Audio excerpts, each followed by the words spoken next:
বন্ধুরা, পরীক্ষায় ১০০ থেকে ১০০ পাওয়ার নেশা মানুষকে কত কিনা করায়। এই ছেলেটি তার টিচারকে জাদু বল দিয়ে ১০০ গুণ ছোট করে ফেলেছে, যাতে কেউ না দেখতে পারে। সেজন্য সে তার টিচারকে চুপি চুপি পেন্সিল বাক্সের ভিতরে বন্দি করে রাখে। আর তার টিচার তো রেগে ফেটে যাচ্ছিলেন, কিন্তু ছেলেটি তাকে ভয় দেখায় যদি সব প্রশ্নের উত্তর সেই টিচার না বলে দেয়, তবে টিচারকে সে কখনোই আর বড় করে দেবে না। আর সেই অবস্থায় টিচার রাজি হয়ে যায়, কিন্তু টিচারও মনে মনে ঠিক করেন এই ছেলেটিকে একটি উচিত শিক্ষা দিতে হবে। আর তার জন্য সব প্রশ্নের উত্তর ছেলেটিকে ভুল বলে দেন টিচার। পিছন থেকে আরেকজন দেখতে পারে এবং তার খাতাটি ছিনিয়ে নিয়ে যায়, আর তার নিজের জন্যই সে বিপদে পড়ে যায়। আর কিছুক্ষণ পরে পরীক্ষা শেষ করার পথে ছেলেটি খেয়াল করে যে পেন্সিল বক্সে রাখা টিচারের জামাটি কালিতে নষ্ট হয়ে গেছে।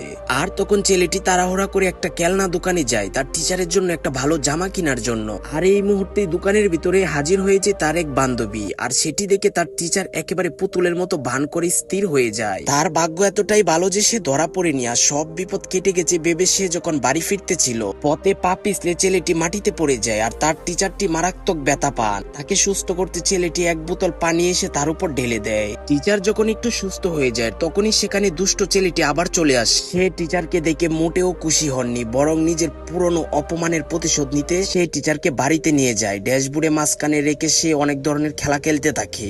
আর সেই অবস্থার বেগতি দেখে ছেলেটি তার বান্ধবীকে নিয়ে দুষ্ট ছেলেটির বাড়িতে হানা দেয়। বুদ্ধির জোরে তারা তাকে ঘর থেকে বের করে দেয়। অত্যন্ত সাহসিকতার সাথে তার টিচারকে সে রক্ষা করে।